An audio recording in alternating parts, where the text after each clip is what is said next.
I'd like to now invite Stuart Maunder from New Zealand Opera. Welcome. Good morning. Expecting a couple of arias, Stuart. Could you don't put your daughter on the stage, Mrs. Worthington? How about that? I bring you apologies from our chair, who's clearly stuck in traffic. I'm sorry, John Harvey, who is not here at the moment. But good morning, everybody. Melanie Brown and the councillors, thank you for this opportunity to present to the Finance Committee.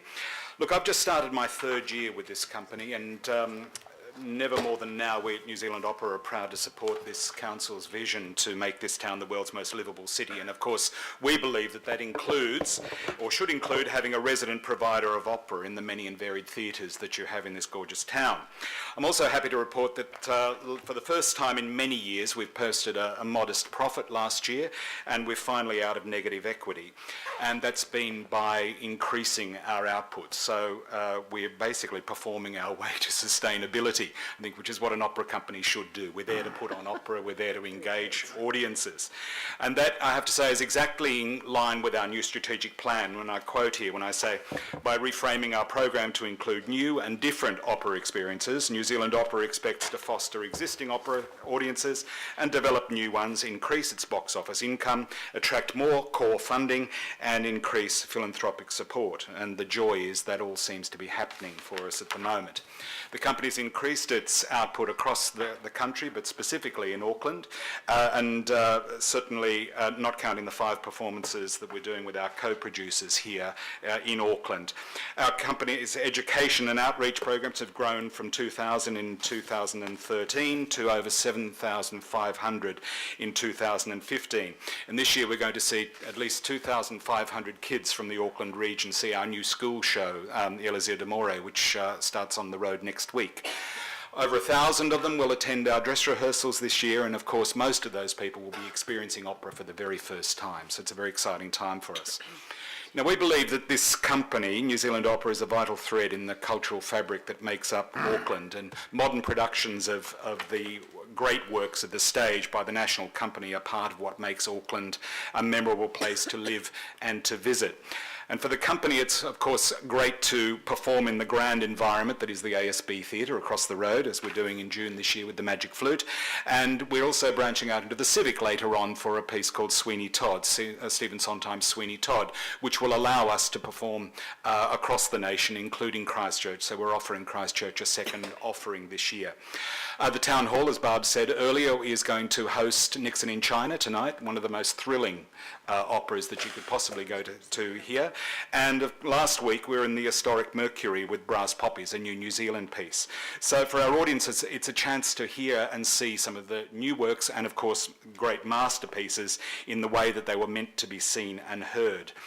Also in 2017 we'll be presenting at the new ATC venue down on the waterfront. And I have to say, thanks to the Auckland Regional Amenities Fund, we've been allocated $100K in the new draft funding plan, I hasten to add, to help make this happen. And as we say in the Australia plan, our mission is basically to create as many opportunities as possible for as many people as possible to experience the power of this great art form.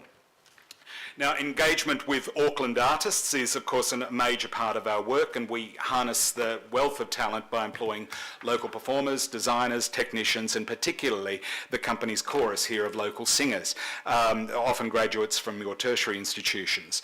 And, of course, for every production, we employ the city's orchestra, Auckland Philharmonia, and performances in the theatre are an important part of that company's annual workload, as Barb has just said.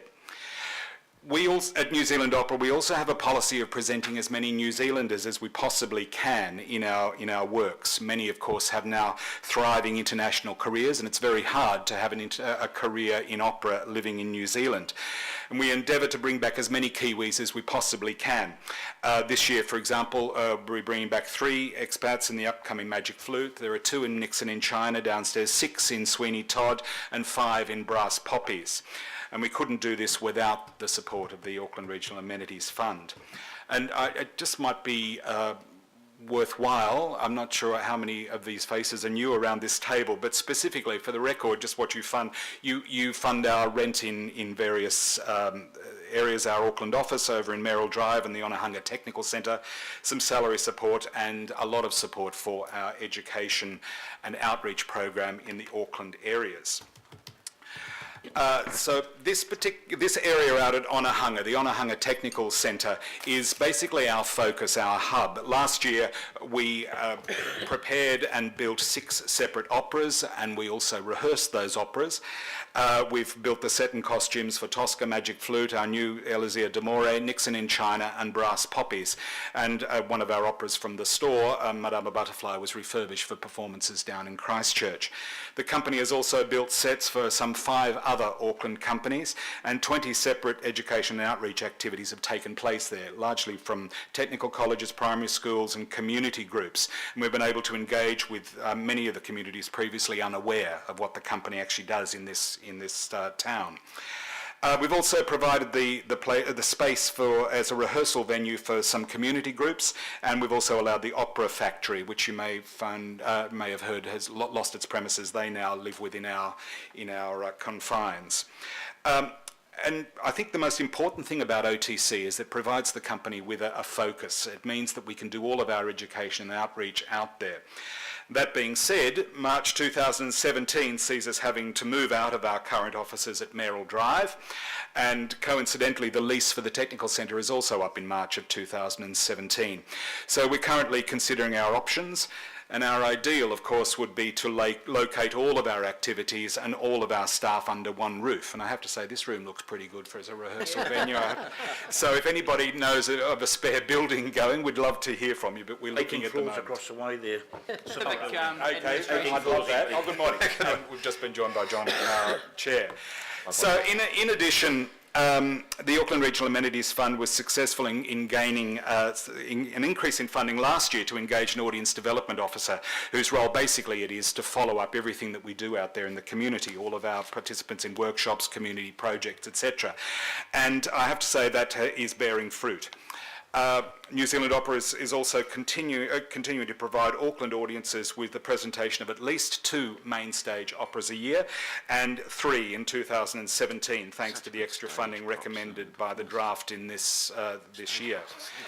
In these interesting economic times, collaboration seems to be the name of the game, and New Zealand Opera is passionate about bringing opera to as wide an audience as possible, and we do this in collaboration with many Auckland-based partners, and it provides us with a thrilling way to continue to deliver the great works and also new works to our audiences.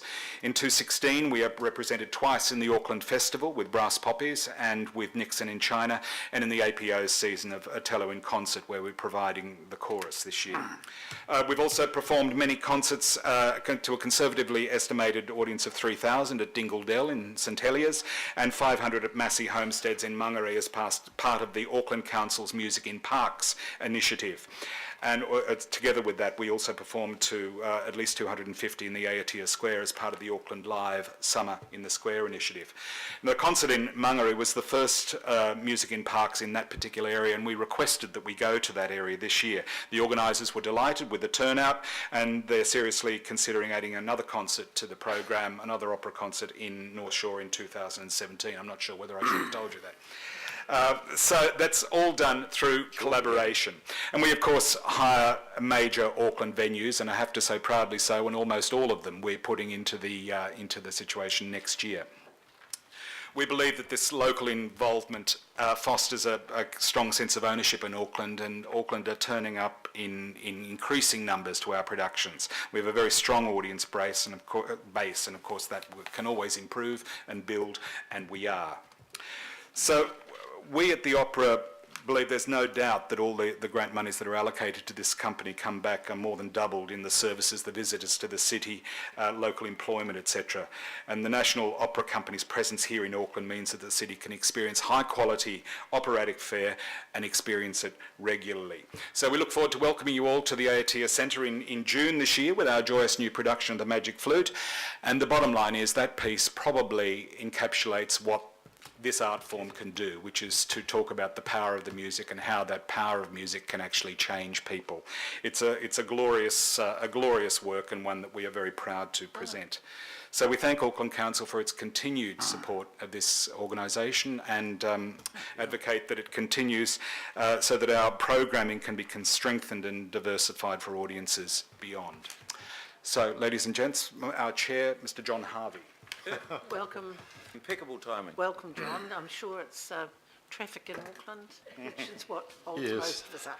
Traffic and meeting overruns, apologies for that, and thank you very much for the opportunity to present our case to you. In recent times we've been talking about the big changes that New Zealand Opera has been going through. This last year, 2015 year, has been one very much focusing on delivery.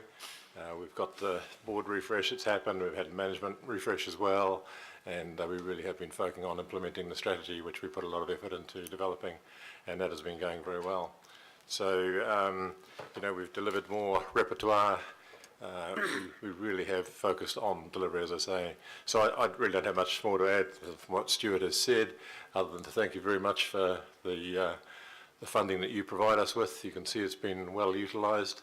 It was very pleasing for the 2015 year that we did manage to finish the year with some black ink at the bottom of our P&L. It's not something that's been too common in the past. So I think that's just a good response to the reaction of the public for what we've been delivering. So thank you very much. Thank you. We were very pleased to hear it. Questions, comments? Well, thank you. Yes. And Madam Chair, Councillor Cooper. Thank you, and I mean, you're doing fantastic work, and I mean, really raised, I mean, I think since the inception of the RAFA funding, the profile of opera's really been raised. I just wanted to ask you about your performances in other centres, say Wellington, Christchurch. Do those local councils contribute to funding for New Zealand Opera? The easy answer is yes, they do contribute. Do they contribute to the extent of Auckland? No, not at all. But we do have very strong support from Wellington Council and from Christchurch Council. We also receive quite a bit of small project funding from those councils as well to sort of top up where they are. But nothing. I'd be lying if I said it was anything near the support that we receive from Auckland. And the joy is, of course, this is where we live, this is where we do most of our work. But one's never quite sure, being an Australian, exactly how much to say about the other cities. But we do perform approximately the same number of performances in Wellington, sometimes one or two less, in a smaller theatre. So we perform to slightly less audiences, and in Christchurch we only do one at the moment, and we're doing two at the end of this year. Thank you very much. It's fair to say the lower level of funding on a sort of per capita basis that we get from those We're centres. bigger, aren't we? That's It just does the mean though reality. that there's less of the education outreach of activities in those locations. Yeah. I just want to make sure they're paying their way, but that's we can't Thank hold you. the whole country. Well, thank you very much. And I'm sure, I will be taking grandchildren to Magic Flute, as it was one of the first operas my parents took me to. So thank you very much, and thank you. It was wonderful to hear from you. Thank you all. Thank you very much. And so I'd like to formally thank Barbara and Durrett and John and Stuart for the attendance, and seconded by Councillor Casey. All those in favour? Aye. Against? Carried. Thank you, gentlemen. Thank you. Hi there.